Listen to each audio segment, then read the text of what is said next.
예, 같이 인사하겠습니다. 안녕하세요. 같이 기도하겠습니다. 하나님의 능력의 말씀으로 우주 만물을 창조하시고 지금도 인간 역사를 다스리시는 살아계신 하나님께 감사를 드립니다.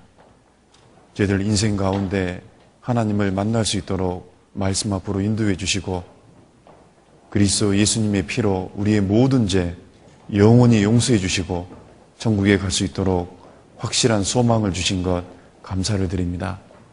아직도 저희들 연약하고 미련하고 나약하기에 함께 사랑하며 교제하며 연합할 수 있는 귀한 교회와 귀한 형제 자매들 허락해 주심에 또한 감사를 드립니다. 이 땅에 남아있는 저희들의 여생 하나님의 복음을 위해서 몸된 교회를 위해서 살아갈 수 있도록 언제나 지켜주시고 함께해 주시기를 원하옵니다. 오늘 주일을 맞이해서 수원 지역에 흩어져 있는 귀한 식구들 한자리에 불러주시고 또 말씀 앞으로 인도해 주신 것 감사를 드립니다. 오늘 전해지는 모든 말씀 능하신 성령께 의지합니다. 우리를 사랑하시는 예수님 이름으로 기도드렸습니다. 아멘. 신약 성경 고린도전서 16장을 보겠습니다. 고린도전서 16장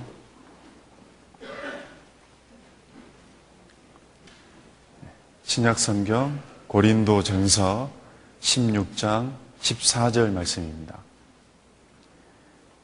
고린도전서 16장 14절 말씀 같이 한번 읽어보도록 하겠습니다. 너희 모든 일을 사랑으로 행하라. 너무 짧죠? 한 번 더 읽어보도록 하겠습니다. 너희 모든 일을 사랑으로 행하라. 오늘 같이 배울 본문 말씀은 너희 모든 일을 사랑으로 행하라.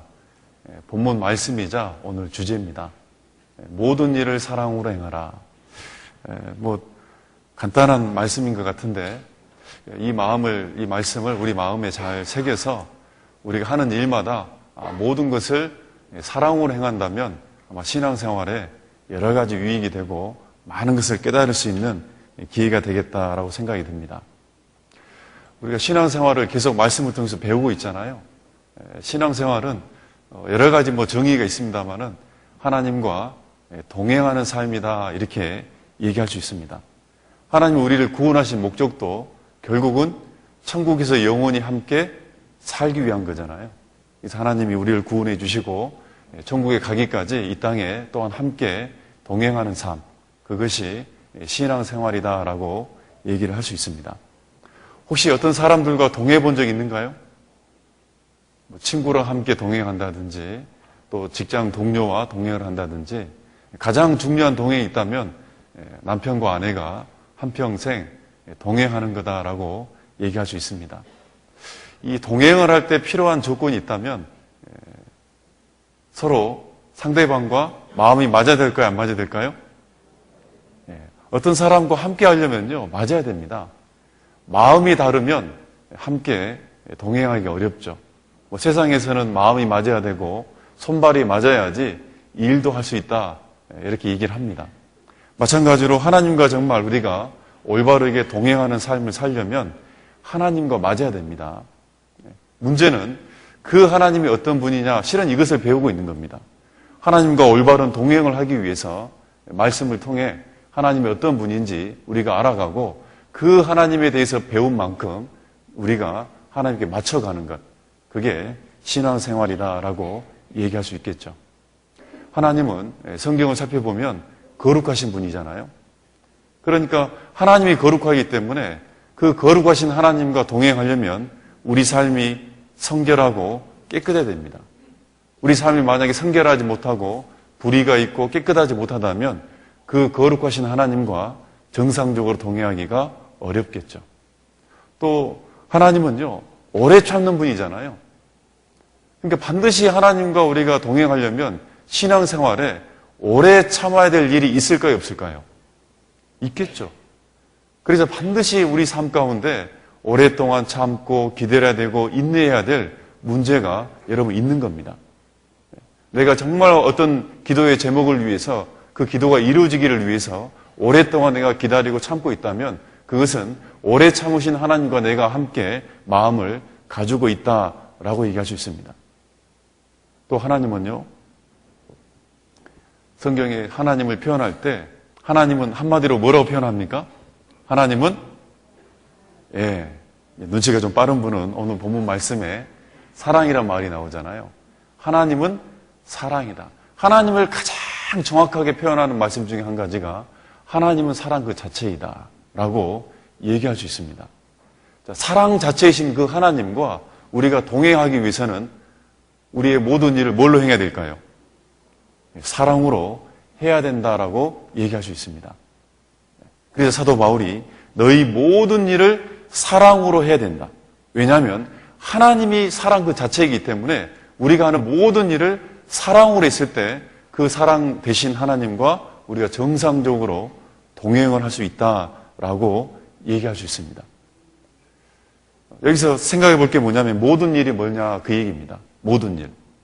모든 일은요, 한마디로 얘기하면 사람이 태어나서 죽을 때까지 인생 전체를 일이라고 얘기할 수 있습니다. 자, 먹는 일, 자는 일, 쉬는 일, 일터에서 직장에서 일하는 것들, 공부하는 것, 또 말씀 듣는 것도 일일까요? 일이 아닐까요? 일입니다. 여러분, 말씀 듣는 게 쉬운 게 아닙니다. 여기 앉아있는 게, 1시간 반 동안 앉아있는 게 정말 어떤 분들은 힘드니까 자시잖아요. 너무 힘드니까 조는 거잖아요. 일입니다, 일. 그런데 그런 모든 일을 무엇으로 행하라고 돼 있는 거예요? 사랑으로. 말씀 들을 때도요, 정말 이 말씀 1시간 반 동안의 시간이 하나님과 정말 하나가 돼가지고 정말 동행하는 그 삶 속에서 말씀을 깨달으려면 말씀을 들을 때도 사랑하는 마음으로 말씀을 들을 필요가 있겠죠. 그게 정상적일 겁니다. 가끔 이렇게 이제 우리 집회를 한다든지 말씀을 전하다 보면 가끔 앉아있는 분들이요, 이 강사와 싸우려고 하는 분이 있더라고요. 여러분, 그럴 필요 없습니다. 여러분요, 우리는 같은 편이에요, 원수예요? 저와 여러분은 같은 편입니다. 항상 사랑하는 마음으로 말씀을 들을 필요가 있겠습니다. 여러분, 어떤 사람을 사랑하는 마음으로 말씀을 들으면 마음에 와닿는 게 훨씬 많습니다. 어떤 분은 이렇게 아까처럼 강사와 싸우려고 저 남원교회 목사는 왜 이렇게 2대8을 저게 정확히 갈라놨을까? 뭐 이런 데 신경을 쓴다든지, 여러분, 그러면 안 됩니다. 하나님을 사랑하는 마음으로, 얼굴은 저렇게 생겨도 구원받은 사람인갑다 생각하고, 모든 일을 사랑으로 행하라. 그런데 참 문제가 있다면요, 제가 질문 하나 하죠. 여러분, 사랑하기 쉬운가요? 어려운가요? 뭐 정답은 아닙니다. 여러분 생각을 물어보는 겁니다. 언뜻 우리가 사랑하기 쉽냐 어렵냐라고 물어봤을 때 저 개인적으로도 이 말씀을 준비하면서 어렵다란 말이 먼저 마음에서 올라오더라고요. 그런데 가만히 생각해 보니까요, 이 사랑이란 건요, 이 대상에 따라서 쉬운 사랑도 있고 어려운 사랑도 있는 것 같아요. 무조건 어려운 게 아니고 또 무조건 쉬운 게 아니라 대상에 따라서 사랑이란 것은 쉽게 되는 사랑도 있지만 참 어려운 사랑이 있는 것 같습니다. 대부분 쉬운 사랑은 뭐냐면요, 자기와 관계된 것은 사랑하기가 쉽습니다. 이 자기와 관계된 것, 자기 자식을 사랑하는 것, 자기 가정을 사랑하는 것, 자기 일을 사랑하는 것, 자기 돈을 사랑하는 것, 자기 자신을 사랑하는 것, 쉬울까요? 어려울까요? 아주 쉽습니다. 그런데 어떤 사랑이 어렵냐면요, 이제 자기를 뛰어넘는, 자기와 관계없이 자기에게 유익이 없는 것을 내가 이제 사랑하는 것은 그때부터는 생각하게 되고 고민하게 되고 이제 마음에 부담을 갖게 됩니다. 그런데 하나님이 원하는, 그리스도인에게 원하는 사랑은요, 자기를 사랑하는 것, 자기와 관계된 것을 사랑하는 것, 그것을 하나님이 원하는 게 아닙니다. 누가복음 6장에 보면 너희가 만일 너희를 사랑하는 자를 사랑하면 칭찬받을 것이 무엇이뇨? 죄인들도 사랑하는 자를 사랑하느니라. 너희가 만일 너희를 선대하는 자를 선대하면 칭찬받을 것이 무엇이뇨? 죄인들도 이렇게 하느니라. 여러분요, 자기의 유익을 위해서, 자기의 관계된 것을 위해서 우리가 사랑하고 선대하는 것은, 그것은 구원받지 않은 죄인들도 하는 거다라고 얘기하는 겁니다. 우리는 정말 그리스도인은요, 자기를 뛰어넘을 수 있는 그 사랑을 하나님이 하시기를 원한다는 겁니다.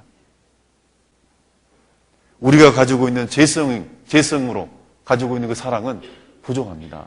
그래서 하나님이 우리에게 사랑을 주신 거죠. 그 크신 사랑을 가지고 이제 너희가 자기를 뛰어넘을 수 있는 사랑을 하라고 명령한 겁니다. 특별히 우리가 구원받을 때 하나님이 좀 더 구체적으로 3가지를 주셨다라고 얘기합니다. 디모데후서 한번 찾아보겠습니다.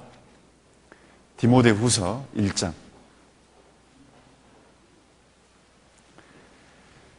디모데후서 1장 7절입니다.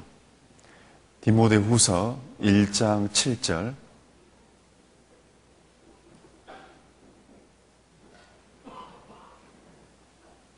디모데후서 1장 7절 말씀 같이 한번 읽어보도록 하겠습니다. 하나님이 우리에게 주신 것은 두려워하는 마음이 아니요 오직 능력과 사랑과 근신하는 마음이니. 하나님이 우리에게 주실 것이에요, 주신 거예요? 주신 겁니다. 구원받은 사람에게는 다 주셨습니다. 그 주신 것이 뭐냐면 두려워하는 마음이 아니고 오직 능력과 사랑과 근신하는 마음을 주셨다. 제 개인적으로 신앙생활 하면서 이 능력과 사랑과 근신하는 마음, 이것은 하나님이 삼위일체인 것처럼 절대 불가분의 관계라고 생각할 수 있습니다. 하나님이 우리에게 주셨습니다. 능력도 주셨고 사랑도 주셨고 근신하는 마음을 주셨어요.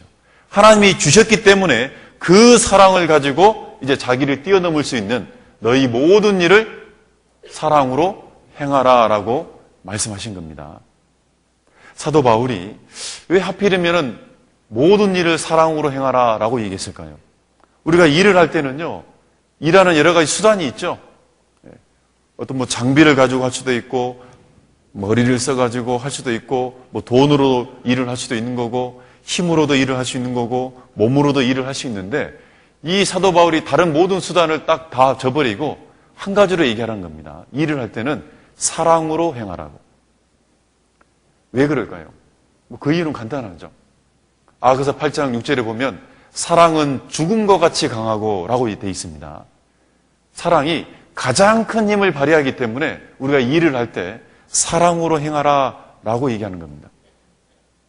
사랑이라는 건 큰 힘을 발휘합니다. 한 20몇 년 전에 대학교 때요. 그 영국에서 있었던 일인데 이 자동차가 이렇게 이제 전복이 됐습니다. 근데 그 자동차 안에 자기 딸이 이제 있는 거예요. 그 딸을 살리기 위해서 이 엄마가요, 여자의 몸으로 혼자서 자동차를 들어 올렸습니다. 그렇게 해외 토픽에 나온 적이 있습니다. 왜 그런 힘이 발휘됐을까요? 누구 살리려고요? 자기 사랑하는 딸을 살리기 위해서 그 사랑이 그 엄청난, 도저히 할 수 없는 것을 그때 발휘한 겁니다. 사랑이 그런 엄청난 일을 발휘하잖아요. 사랑으로 하는 것이 가장 일하기가 편한 겁니다. 가장 쉬운 겁니다. 사랑이 가장 큰 힘을 발휘하기 때문에. 사랑이 가장 큰 힘을 발휘하기 때문에 모든 일을 사랑으로 하는 것이 여러분 그게 맞는 겁니다. 사랑은 모든 것을 참으며 모든 것을 믿으며 모든 것을 바라며 모든 것을 뭐 한다고요? 견디느니라. 여러분 어떤 억만금의 돈을 줘도 믿음을 살 수 없습니다. 어떤 좋은 보석을 줘도 오래 참게 할 수 있는 게 아닙니다. 사랑만이 참게 하고 믿게 하고 바라게 하고 견디게 하는 진정한 힘이라는 겁니다. 그런 힘을 가지고 있는 게 바로 사랑입니다. 이 사랑의 능력 가운데 한 가지가 뭐냐면요. 시간을 초월한다고 얘기할 수 있습니다. 창세기 29장입니다. 창세기 29장입니다.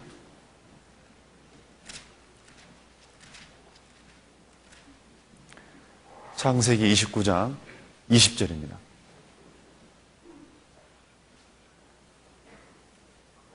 창세기 29장 20절 같이 읽어보도록 하겠습니다. 창세기 29장 20절 말씀. 야곱이 라헬을 위하여 7년 동안 라반을 봉사하였으나 그를 연애하는 까닭에 7년을 수일같이 여겼더라. 이 야곱이라는 사람이 라헬을 너무너무 사랑했잖아요. 그 라헬이라는 여인을 얻기 위해서 자기 외삼촌 라반을 위해 7년 동안 세상 말로 그냥 머슴살이를 한 겁니다. 그런데 그 7년이 그를 연애하는 까닭에, 사랑하는 까닭에 7년을 뭐같이 여겼다고요? 수일처럼 여겼더라. 여러분 이런 경험 해보셨어요? 이런 경험을 안 해봤다면 그 사람 인생은 피폐한 겁니다. 이게 뭔 뜻인지를 몰라 지금. 이런 사랑을 한번 해봐야 돼요. 저도요. 야 이게 총각 때는 몰랐는데 이제 저희 자매랑 이제 중매를 해가지고 교회에서 이제 이렇게 결혼을 전제로 교제를 하잖아요. 교제를 할 때 야 이게 알겠더라고 이게. 제가 이제 그 당시 자취를 하고 있었는데 자취방에 이렇게 전화기 없었습니다. 그러니까 자매랑 목소리를 듣고 싶어가지고 통화를 하려면은 집에서 한 5분 정도 걸어 나와가지고요. 이 공중전화 박스에서 동전을 넣고 자매님 댁에 쉽게 가면 전화를 해야지 목소리를 들을 수 있죠. 근데 그때도 겨울이었는데요.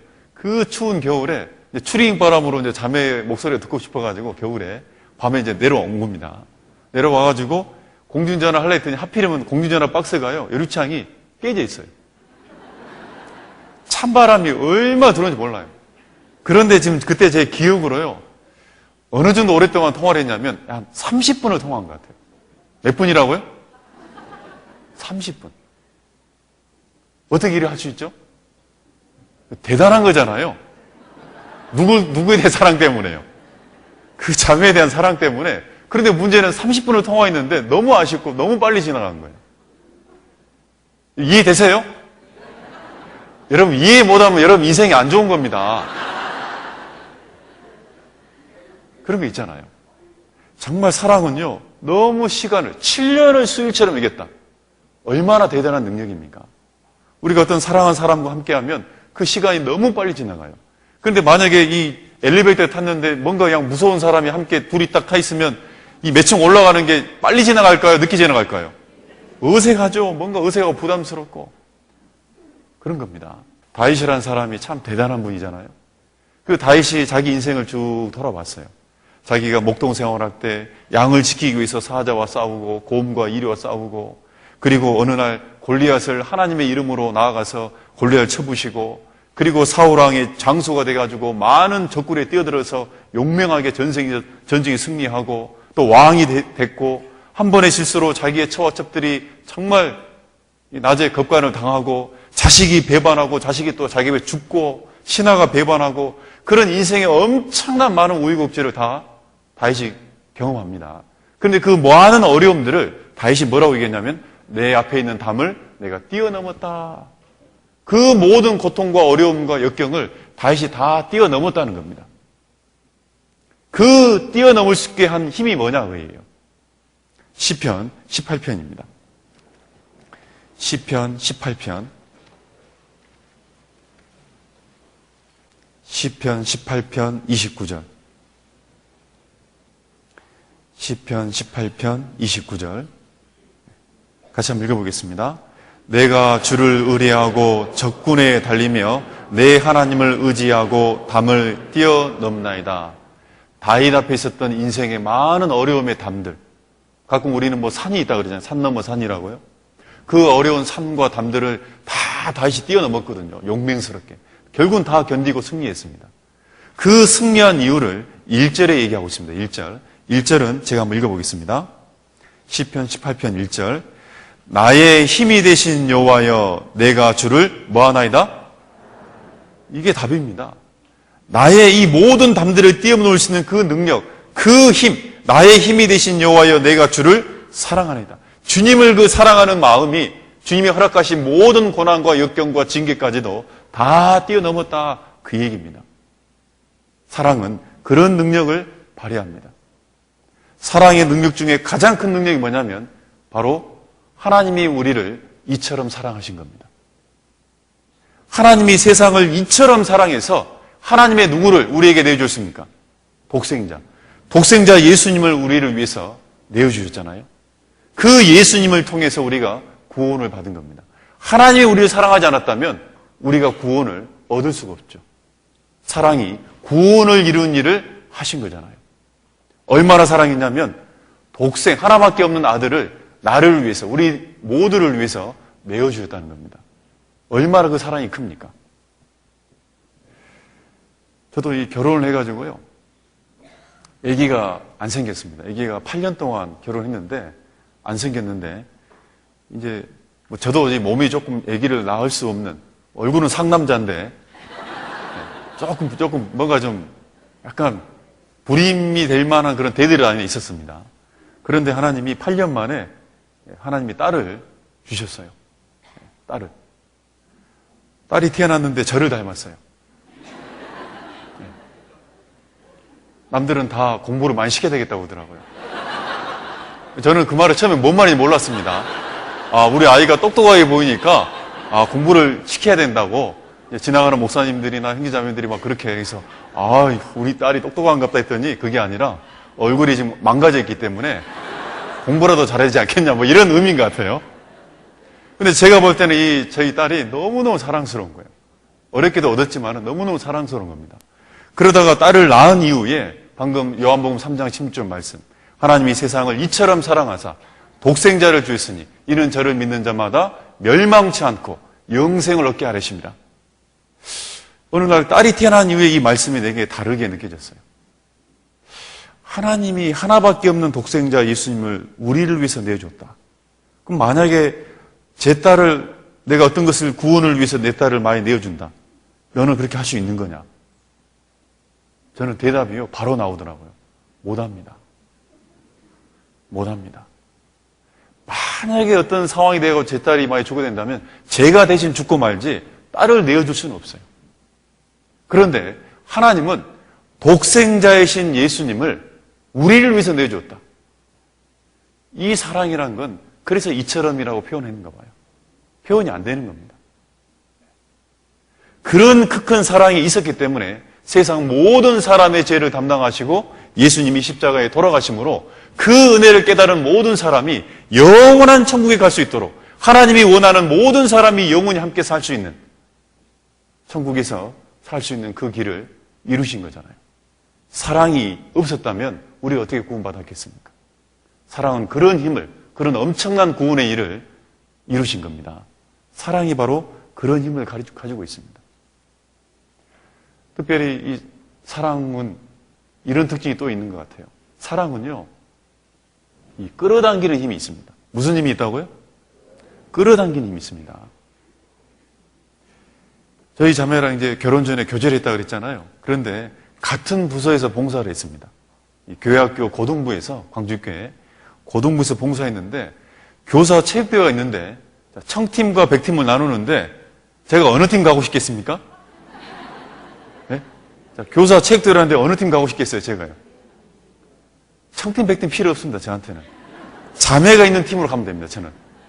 그런데 운명은요? 운명은 꼭 갈라놔요. 열심히 뛰고 싶겠어요? 정말 저쪽으로 가고 싶은 거예요. 왜냐하면 사랑은요, 끌어당기는 거예요. 만약에 여러분이 세상을 사랑하잖아요? 어느 순간 나도 모르게 세상에 가 있을 겁니다. 내가 정말 교회를 사랑하잖아요? 항상 내가 교회 주변에 있다는 걸 알게 될 겁니다. 내가 교제를 사모하고 말씀을 사모하잖아요? 말씀이 전파되는 곳에 항상 내가 맴돌고 있다는 걸 알게 돼요. 왜냐하면 사랑은 나도 모르게 은근히 나를 끌어당기고 있는 거예요. 사람은 사랑하는 대상에게 가까이 가고 싶은 끌어당기는 힘이 있습니다. 제가 이제 공부하는 걸 너무너무 싫어했습니다. 그러니까 맨날 노는 걸 좋아했는데 어느 날 이제 가족끼리 거실에 앉아가지고 이제 TV를 보잖아요. 재밌는 드라마를 이제 보는 겁니다. 드라마를 딱 보고 있는데 어느 순간 되면 저희 형이나 누님들은 방에 들어갑니다. 뭐하러 들어갔을까요? 공부하러. 그리고 저하고 저희 어머님만 어색한 분위기에서 TV를 보고 있는 겁니다. 그래서 저도 이제 들어가야 될 상황이 보니까 지금. 그런데 공부는 하기 싫기 때문에 드라마는 보고 싶으니까 이제 어색한 분위기에서 차영이 앉아가지고 드라마를 보고 있는 겁니다. 그러다 저희 어머님이요. 원래 말을 잘 안 하신 분인데 이 드라마의 어떤 배우를 가르치면서, 문영아, 제가 왜 저렇게 된 줄 알아? 라고 물어보더라고요.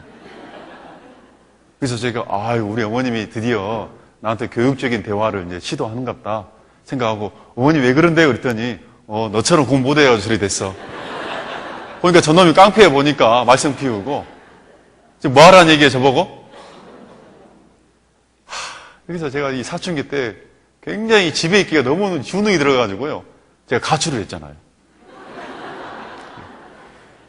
윤봉길 의사가 죽기 전에 장부 출과 생불안이다 이런 말을 남겼잖아요, 편지에. 이 남산의 장부가 한번 집을 떠나면 돌아올 생각하지 않는다. 그래서 제가 이제 너무너무 이게 집안이 뭐 마음 둘 곳이 없으니까 제가 이 뜻을 품고 출가를 했습니다. 출가를 해가지고 나왔더니요, 저 같은 놈들이 또 몇 명 나와 있는 거예요. 집에 마음 둘 곳 없는 애들이 나와 있는 겁니다. 그런 애들이 이제 세상 말로 불량배예요. 불량배들이 나쁜 애들이 아닙니다, 원래. 마음 둘 곳이 없으니까. 그리고 그런 애들이 길거리에 앉아 있다가 지나간 사람한테 항상 물어보죠. 뭘 보냐고. 왜냐하면 항상 누군가 날 보고 있다는 느낌이 들어서 뭘 보냐고 항상 물어보는 거예요. 예. 그런데 이제 아침에 출가를 해가지고 이제 점심을 밖에서 먹고 저녁이 돼가지고 이제 이 분식집에서 라면을 이제 뭐 밥을 해 먹겠어요? 라면을 분식집에서 사 먹는데 라면을 먹다가 갑자기 제 마음이요. 집으로 돌아가야 되겠다. 왜냐면 갑자기 아버지가 생각나는 거예요. 아버지가요. 저희 아버님이 이 어떤 사상을 가지고 있냐면요. 남자는 부엌에 들어가서 물을 만지면 안 된다. 이런 사상이 있어요. 희한한 사상이죠? 그게 무슨, 그게 남자, 그런데 제가 광주에 유학 생활을 하고 있을 때 시골에서 저희 아버님이 올라오셔가지고 그 당시에 상하방에서 이제 자취 생활을 하는데요. 아버님이 올라오셔가지고 그 상하방 조그마한 부엌 있죠? 옛날에 보면은 연탄 이렇게 이 구멍이 있고 옆에 또 골로 아세요? 예, 그 석유 넣어가지고 심지해서 불 켜는 거예요. 근데 저희 아버님 부엌에서요, 뭘 딸그락딸그락 뭔가를 만드는 거예요. 아버님이 부엌에서 뭐 만드는 거 처음 봤어요. 중학교 2학년 때요. 그런데 저는 이제 아버님 올라오셨기 때문에 공부하는 척하고 앉아 있었습니다. 2학기인데 1학기씩 팩 펴놓고 앉아 있는 거예요, 이제. 그나마 좀 많이 뭐 좀 꺼져 있는 거, 보편 꺼져 있는 거 펴놓고 이제 앉아 있는데 아버님이 이 냄비를 하나 들고 온 겁니다. 보니까 뭘 끓여오셨냐면 라면이에요. 라면 이 냄비를 탁 책상 옆에 놓더니 길게 얘기는 하지 않습니다. 저희 아버님이. 먹고 후에 딱 세자 얘기합니다. 저는 깜짝 놀랐어요. 아버님이 부엌에서 음식을 해오는 거 처음 봤습니다. 예, 알겠습니다 하고 이제 라면 뚜껑, 냄비 뚜껑을 딱 열었더니요. 국물이 없어요, 국물이. 처음 끓여본 거예요. 그런데 이 가출해가지고 저녁에 라면을 딱 먹으니까 누구 생각나냐면 그 라면을 끓여오신 아버님 생각이 딱 나는 거예요. 근데 그때 제가 어떤 마음이 들었냐면 그렇게 엄한 아버지라고 항상 생각했는데 라면을 끓여드신 그 아버지를 보면서 아버지가 나를 사랑한갑다 이런 생각이 있었거든요. 가출해가지고 라면을 보니까 아버지의 사랑이 생각나요. 제가 안 돌아가면 걱정하겠구나. 공부는 못해도 그래도 사랑하는 자식이구나. 그 생각이 드니까요. 그 친구들과 쉽게 가면 인사를 하고 집으로 돌아간 겁니다. 제가 집으로 돌아가게 하는 힘이 어디서 왔다고요? 아버지의 사랑이에요. 아버지의 사랑이 나를 집으로 돌아오게 하는 그런 힘을 가지고 있잖아요. 대저의인은 7번 넘어질지라도 다시 일어나려니와 악인은 재앙으로 인하여 엎드려지니라. 의인은 7번 넘어질지라도 다시 우리가 일어나는 이유가 뭐예요? 누구에 대한 사랑이에요?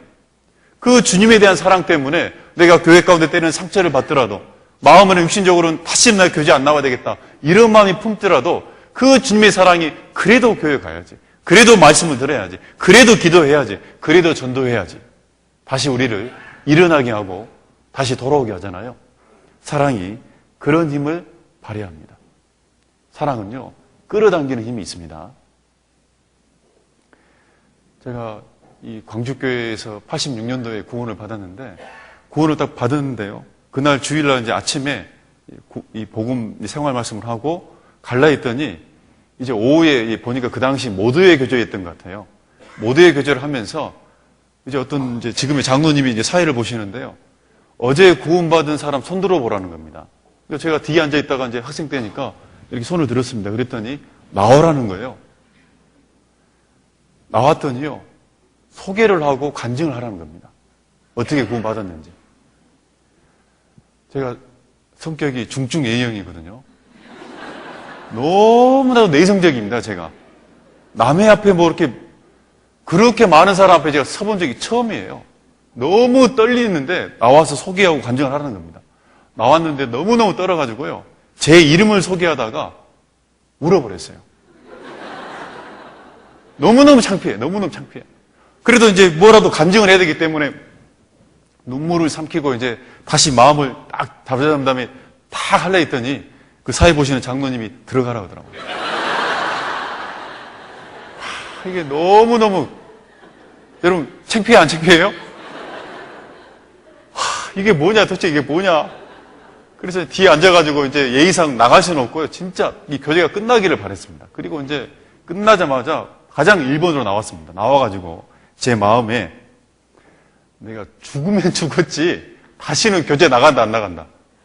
안 나간다. 내 성격이 안 맞는 거예요. 이게. 막 간증하고 막 이런 것들이 너무 이게 부담스러운 거예요. 그래서 교제를 2년 반 동안 안 나갔습니다. 저는요 한다면 합니다.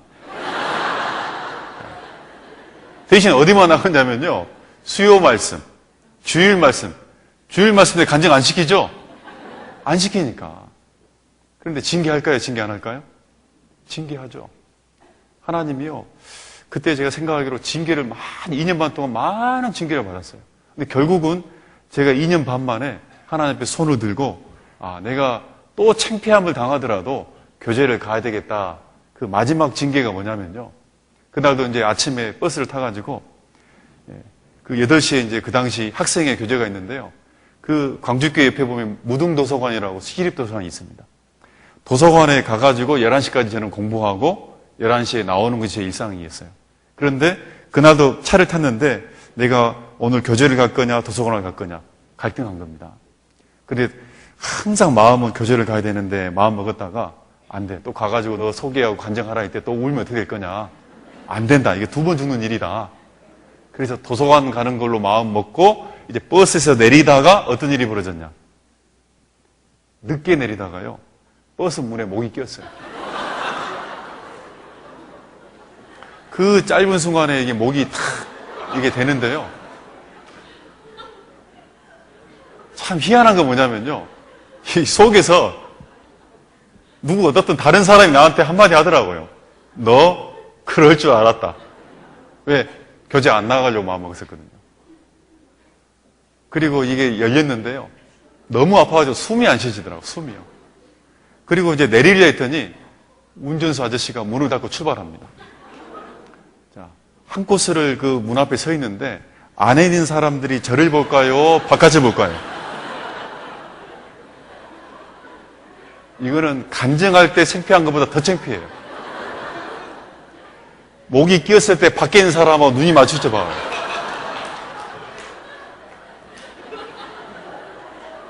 이 한 코스 가는데 한 30초밖에 안 걸립니다, 버스가.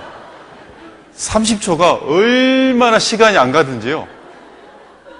아마 그래서 제가 빨리 늙은지는 모르겠어요. 근데 그 다음 코스에 내려가지고 그때 제가요, 구원받을 때는 울지 않았습니다.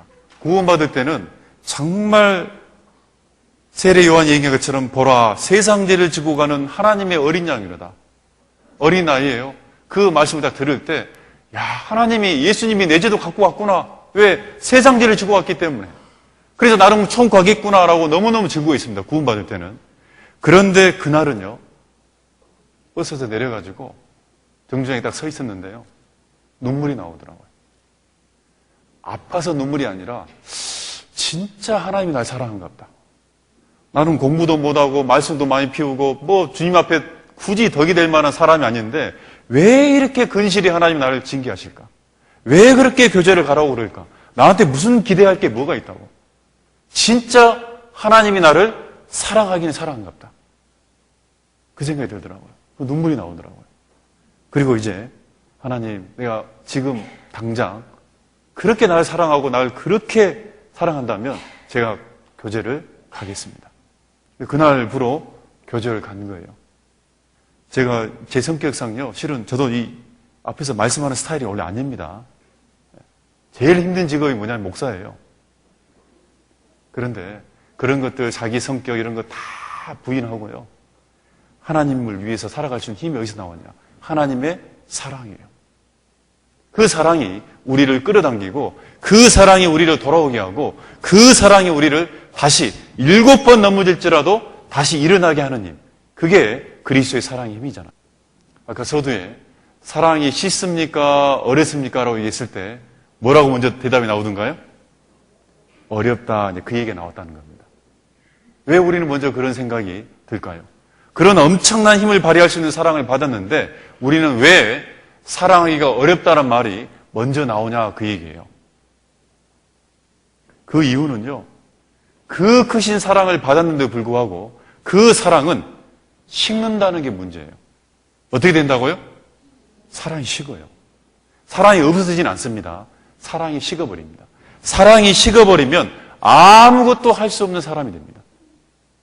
계시록에 보면은 이 에베소 교회가 주님의 사랑 가운데 함께 있을 때는요, 그들이 수고하고 인내하고 참고 견디고 부지런하고 게으르지 않고 정말 주님을 위해서 그렇게 살았는데 그 처음 사랑을 잊어버리고 그 사랑이 식어졌을 때는 아무것도 할 수 없는 교회가 된 겁니다. 사랑이 식는다는 게 문제예요. 왜 사랑하기가 어렵습니까? 사랑이 식었다는 거예요. 사랑이 식었다는 겁니다. 사랑이 식으면요, 이제 모든 것이 이제 부담스럽습니다. 사랑이 없는 상태에서 작은 일도 이제는 크게 보입니다. 부담스러워요. 힘들어요. 아까도 저희 자매하고 결혼 전에 사랑이 엄청나게 클 때는요, 그 30분 동안 통화했잖아요? 그런데 결혼 몇 년 하고 시간이 지나니까 3분 통화하기가 어려워요. 3분이 너무 길어. 좀 마음에서, 자매님, 최자매님, 빨리 결론을 좀 얘기했으면 좋겠는데, 이게 결론을 먼저 좀 얘기하면 좋겠는데, 막 이런 마음이 막 여기 왔다 갔다 합니다. 3분이 너무 힘든 거예요. 너무 힘든 거예요. 사랑이 식어버리면 모든 게 귀찮아집니다. 우리가 주님께 대한 사랑이 식어버리잖아요? 주님을 부르지 않아요. 주님께 대한 사랑이 식어버리면 어려움이 와도 주님을 찾지 않습니다. 주님이 그렇게 말씀으로 우리를 불렀는데도 주님의 말씀이 안 들립니다. 사랑이 식으면 그렇게 됩니다. 주님 몸된 교회, 주님을 사랑하지 않으면 몸된 교회도 사랑할 수 없겠죠. 그 몸된 교회를 위해서 우리가 뭔가를 한다. 못하는 겁니다. 사랑이 식어버리면 모든 것이 귀찮아지는 겁니다. 작은 것도 부담스러워져요. 그럼 우리가 뭘 알아야 되냐면 왜 사랑이 식냐 그걸 알아볼 필요가 있습니다. 왜 그런 엄청난 힘을 발휘할 수 있는 사랑을 우리가 받았는데 그 능력과 사랑과 근신하는 마음을 받았는데 왜 우리가 그 사랑이 식어버리는지 그래서 우리는 알 필요가 있습니다. 여러분 사랑은요 크게 식는 이유가 많이 있지만 개인적으로 두 가지를 좀 말씀드리고 싶습니다. 그 그리스도의 사랑이 식는 이유는 첫 번째 한마디로 얘기하면요 죄 때문입니다. 뭐 때문이라고요? 죄입니다. 요즘 내가 사랑이 식었다 그 말은 다른 말로 얘기하면요 요즘 내가 죄에 대해서 회개하지 않다 그 얘기예요. 근신하지 않는다 그 얘기입니다.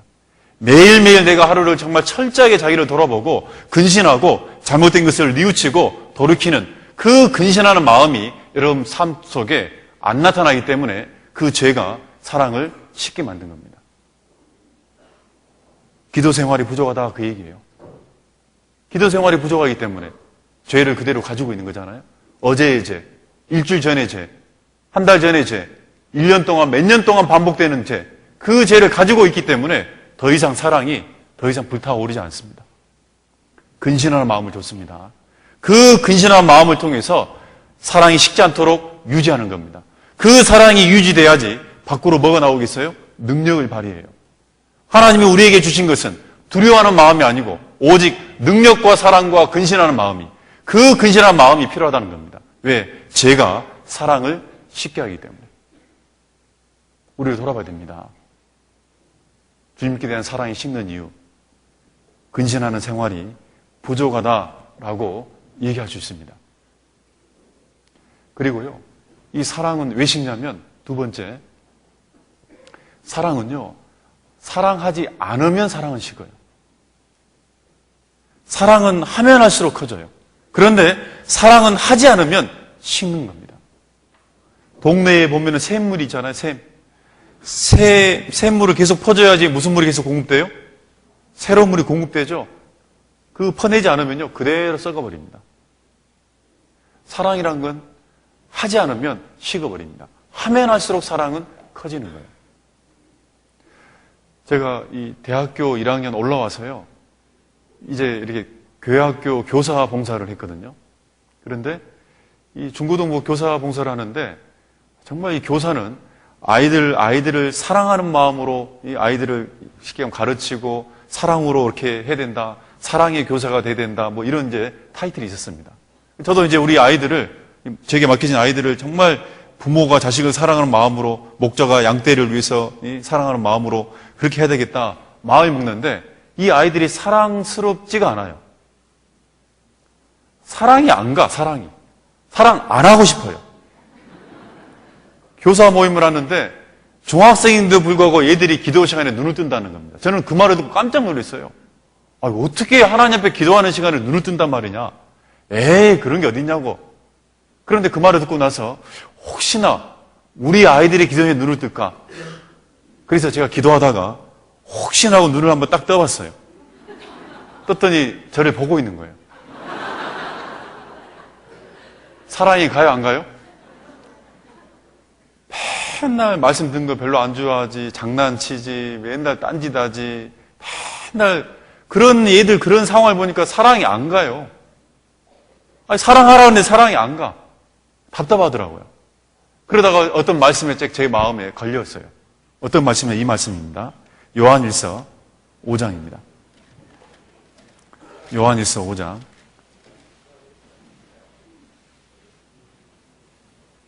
요한일서 5장 3절입니다.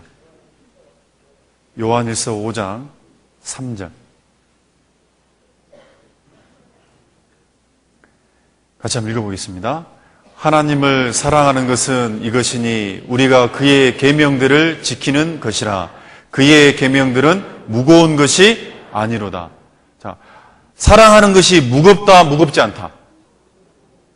저는 사랑하는 게 너무 어렵다고 생각하고 있는데, 여기 이 말씀에는 하나님을 사랑하는 것은 이것이니 우리가 그의 계명을 지키는 것이라. 그의 계명을 지키는 것, 사랑하는 것은 무거운 것이 뭐다고요? 아니다. 성경은 아니라고 돼 있고 제 마음 상태는 무겁다라고 얘기인 거예요. 그래서 이제 마음에 문제가 생긴 겁니다. 이 말씀을 통해서. 무거운 것이 아니라 그러는데 저는 무거운 거예요. 너무 힘든 거예요, 사랑하기가.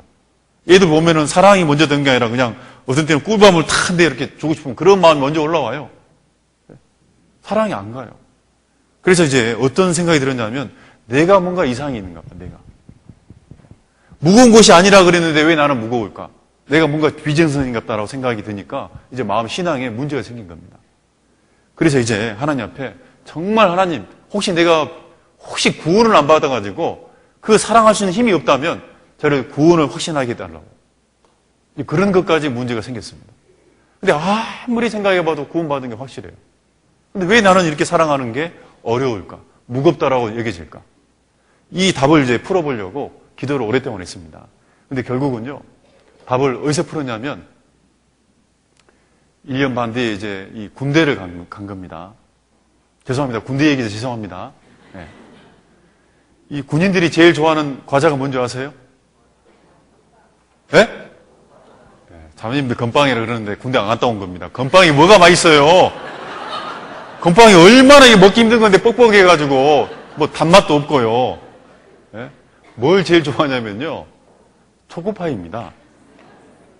이상하게 군대 가면은 단 것이 땡겨요. 이 군인들이요, 초코파이 하나 얻으려고 목숨을 걸어요, 목숨을. 그때 이제 군복무 중인데요. 이제 보통 보면 이렇게 이제 농사철 되면은 이렇게 이제 뭐 이렇게 군인들이 옆에 마을에 이제 이렇게 뭐 논도, 길도 작업해주고 이런 노력봉사를 한단 말이에요. 그런데 이제 예를 들어서 뭐 중대장님이 이번에 노력봉사 갈 사람 그러면요, 그 하루 종일 일을 해야 돼요. 힘든 거예요. 그런데 서로 가겠다고 막 손을 들어요. 집에서 그렇게 청소해보라고, 집에서. 그런데요. 저도 막 손을 들어가지고 구원받은 그리스도인이 돼가지고 초코파이 하나에 그냥 교회에서 그런 식으로 했으면 잘 됐을 텐데 초코파이 이제 얻어먹겠다고 손 들어가지고 산발되잖아요. 그럼 구원받은 느낌이에요. 너무 뿌듯해요. 너무 뿌듯해. 그래서 이제 하루 종일 이제 막 삽질하고 꽃갱이질하고 막 그렇게 하잖아요. 한 3시 반이나 이제 4시 되면 이제 일과가 끝나면 이 군인들이요, 이제 논두렁에 개처럼 앉아 있어요. 이렇게 뭐 하나 받아먹으려고 이렇게 앉아 있는 겁니다. 그러면 이제 논길을 따라서 이제 아주머니가 초코파이 상자를 들고 이렇게 쫙 걸어와요. 누가 납치는 것 같아, 진짜. 그래서 초코파이를 하나씩 받잖아요. 그걸 받아가지고 군인들이 얼굴 보고 안 먹어요. 비참하니까. 뭔가 그 비참해. 등 돌리고 이제 각자 먹는데요. 저도 이제 초코파이 딱 이렇게 찢어가지고 딱 꺼냈잖아요. 꺼냈는데 갑자기 자, 왼손에 초코파이 그리고 오른손을 딱 봤더니 오른손 바닥이요. 물집이 잡혀가 터져 있더라고요. 자, 하루 종일 일해가지고 좀 뭐 하나 얻은 거예요? 그 당시 초코파이가 100원이었습니다. 그런데 순간요. 이걸 딱 본 순간 이 초코파이가 너무 귀한 거예요. 100원짜리가 아니야. 이렇게 고생해가지고 이걸 얻은 거예요. 너무 사랑스럽고 귀하게 보여요. 그래서 막 먹어요, 뜯어 먹어요. 그래서요, 뜯어서 그 안에 이렇게 하얀 거 있죠, 하얀 거. 이게 꼭 영혼이라 생각하는 마음으로 다치지 않게 해서 좋게 뜯어가지고 때로는 침 발라가지고 긁어가지고 이렇게 그 하얀 게 딱 나왔단 말이에요, 하얀 게. 이것을 또 너무 귀하니까 접어가지고요, 입안에 쏙 넣어요. 이걸 씹지도 않고 부대에 돌아오는 동안에 녹여서 먹었습니다. 그때 제가 깨달은 게 뭐냐면, 아, 사랑은 이렇게 생기는 건가 보다. 그때 이 말씀이, 요한일서 5장 3절 말씀이 새삼 저한테 뭔가 희미하게 답을 주더라고요. 희미하게. 제가 진리라고 얘기한 거 아닙니다. 제 간증입니다. 희미하게 답을 주더라고요. 아, 내가 사랑이란 것은 내가 수고한 만큼, 희생한 만큼 그 대상이 귀해지고 사랑스러워지는 거구나. 나는 우리 아이들이, 형제 자매들이 진짜 내가 자연스럽게 사랑할 수 있는 마음, 그런 좋은 행동을 하면 이뻐 보인다. 그게 아니고 그냥 이 아이들을 위해서 주님의 마음으로 희생하고 수고하면 이 아이들이 지금은 믿고 짜증나지만은 점점 귀한 존재로 바뀌는 거구나. 사랑은 수고하는 거구나. 그걸 희미하게 답을 얻었어요. 그리고 만약에 내가 제대하면 다시 만약에 혹시 봉사를 하게 된다면 아이들을 사랑한다 이런 것보다는 이 아이들을 위해서 1년 동안 내가 열심히 수고하고 이 아이들을 위해서 끝까지 내가 인내하고 참고 희생이 되겠다. 그러면 하나님이 사랑을 줄 거라는 거예요. 그게 맞는 거예요. 여러분요, 교회에 대한 사랑도 여러분 어떤 사람이 이 수원교회를 사랑할까요? 더 많이 사랑할까요? 초창기부터 이 교회당을 위해서, 교회를 위해서 더 많은 희생과 더 많은 수고를 한 그 형제 자매들이 더 이 교회에 대한 애착심이라고 그러잖아요. 그 사랑이 더 큰 거예요. 그러니까 더 크기 때문에 또 희생하자 하면 또 희생하는 거예요. 사랑이 더 크기 때문에. 사랑은 희생한 만큼, 수고한 만큼 계속해서 커지는 겁니다. 여러분, 사랑하기 쉬운가요? 어려운가요? 라고 물어봤을 때 어렵다는 말은 요즘 내가 주님을 위해서, 주님의 몸된 교회를 위해서, 이 복음을 위해서 내가 수고하는 것이, 애쓰는 것이 부족하다고 얘기할 수 있습니다. 그렇지 않은가요? 그게 맞는 겁니다. 사랑은 하면 할수록 커지는 겁니다. 하면 할수록. 그래서 우리가 내 삶 가운데 사랑이 식지 않도록 항상 매일매일 내 죄가 들어왔을 때마다 근신하는 마음을 가지고 기도하고 회개하는 생활이 필요하고 또 그 사랑이 식지 않으려면 내가 현재 주어지는 내 능력 안에서 내 믿음 안에서 수고하고 여러분 희생해 보십시오. 나도 모르게 내 마음이 넓어져 있고 마음이 사랑으로 더 가득 차게 될 겁니다. 또 그 사랑 가지고 더 큰 희생을 할 수 있는 것이 신앙의 원리다라고 얘기할 수 있습니다. 사도 바울이 너희 모든 일을 어떻게 행하라고요? 사랑으로 행하라. 근데 문제는 이제 이 사랑이라는 게 이런 의미가 있는데 어떻게 그러면 어떤 모습으로 그러면 사랑해야 될 거냐? 그래서 마지막으로 잠깐 생각해 보려고 합니다. 갈라디아서 5장 보겠습니다. 갈라디아서 5장 13절입니다. 갈라디아서 5장 13절. 갈라디아서 5장 13절. 같이 한번 읽어보겠습니다. 형제들아, 너희가 자유를 위하여 부르심을 입었으나 그러나 그 자유로 육체의 기회를 삼지 말고 오직 사랑으로 서로 종노릇하라. 오직 사랑으로 서로 어떻게 하라고요? 종노릇. 너희 모든 일을 사랑으로 행하는데 어떤 모습으로 사랑으로 행할 거냐? 종의 모습으로 행하라, 그 얘기예요. 만약에 나는 사랑으로 했는데 주인의 모습으로 내가 만약에 했다면 그건 올바른 사랑을 행하는 모습이 아니란 얘기입니다. 오직 사랑으로 모든 일을 해야 되는데 어떤 모습이냐? 서로 종노릇하라. 종은 뭐예요? 종은 여러분요, 자기를 드러내는 게 아닙니다. 종은 어떤 주인이 시키면 그냥 무조건 따라가는 거예요. 무조건 순종하는 거예요. 그게 힘들든 뭐든 시키면 하는 거예요. 그게 종이잖아요. 그리고 하고 나서 내가 이만큼 했기 때문에 나를 알아주세요. 내가 이만큼 했기 때문에 내 권리를 뭔가 주장한다든지 그러지 않는 겁니다. 종은 권리가 없습니다. 종은 주인의 뜻대로 순종하고 복종하고 따라가는 겁니다. 종이 돼야 돼요. 종의 모습으로 해야 됩니다. 이사야서 6장 한번 보겠습니다. 종의 모습을 잘 표현한 말씀이 있습니다. 이사야서 6장 2절 3절입니다. 이사야서 6장 2절 3절. 구약성경 이사야서 6장 2절 3절 제가 읽어드리겠습니다. 스랍들은 모셔 섰는데 각기 6날개가 있어 그 둘로는 그 얼굴을 가리었고 그 둘로는 그 발을 가리었고 그 둘로는 날며 서로 창화하여 가로되 거룩하다 거룩하다 거룩하다 만군의 여호와여 그 영광이 온 땅에 충만하도다. 스랍, 천사의 한 종류인데요. 날개가 6개 있습니다. 원래 이 천사는 부리는 종으로 처음부터 만들어져 있죠. 이 스랍의 모습을 보면 종이 어떤 모습을 가져야 될지를 잘 표현하는 모습입니다. 그 날개의 둘로는 무엇을 가리웠다고요? 자기 얼굴을 가리웠다. 절대 주님 앞에 우리는요, 자기 낯을 드러내면 안 됩니다. 종은요, 자기를 드러내는 게 아니잖아요. 그 둘로는 또 뭘 가리웠다고요? 발이라는 게 뭐겠어요? 자기 행적이죠. 과거에 내가 이런 사람입니다. 과거에 내가 이렇게 주님을 열심히 살았습니다. 옛날이 오늘보다 나음이 어찌미냐 이렇게 묻지 말라. 그랬잖아요. 자기 행적을 여러분 드러낼 필요 없습니다. 종은 그런 거예요. 그리고 온전히 뭐예요? 두 날개를 가지고 하늘을 향해서 하나님을 위해서 거룩하다 거룩하다 거룩하다 완전하게 하나님의 영광을 드리는 것. 그게 종의 모습이잖아요. 그런 모습으로 우리가 살아가야 된다는 겁니다. 너희 모든 일을 사랑으로 행하라. 어떤 모습으로? 종의 모습으로 해야 된다. 그 얘기예요.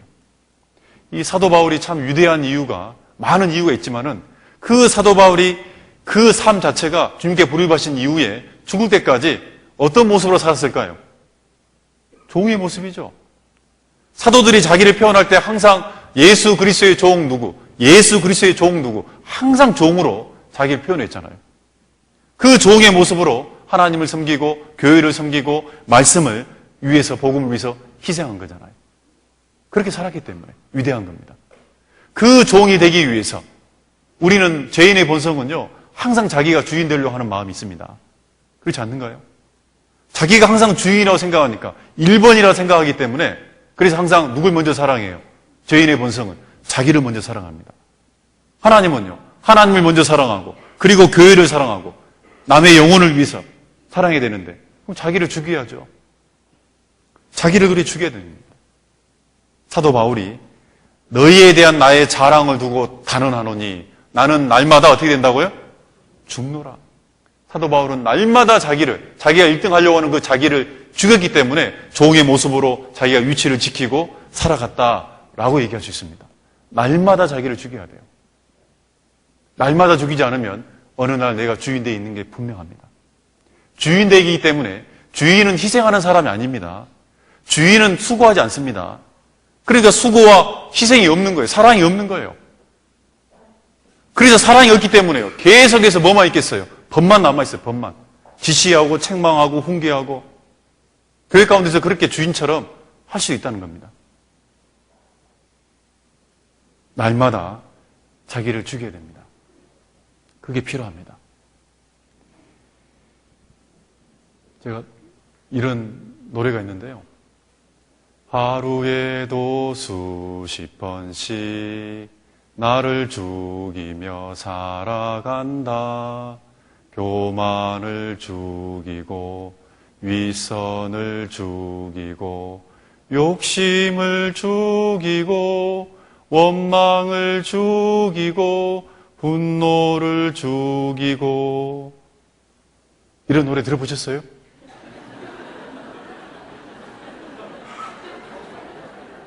어떤 분이 그러더라고요. 이게 노래였냐고.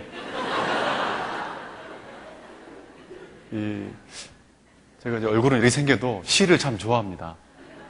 이 송명이라는 그 여인의 시 가운데 나를 죽이고라는 시, 그 내용이 청년 때 너무 감동이 돼가지고 이거 안 잊어먹으려고 제 나름대로 노래를 만든 거예요. 오늘 처음 불러본 겁니다. 당황하셨을 거예요, 아마. 네. 날마다 나를 죽이고 가는 거예요. 사도 바울이 내 자랑, 사도 바울이 자기 자랑하는 게 뭐 있냐? 사도 바울의 자랑은 주님이 자랑이고 하나님이 내 자랑이고 교회가 형제자매들이 내 자랑이었고 그리고 자기는요. 자기는 내가 죽는 게 자랑이었다.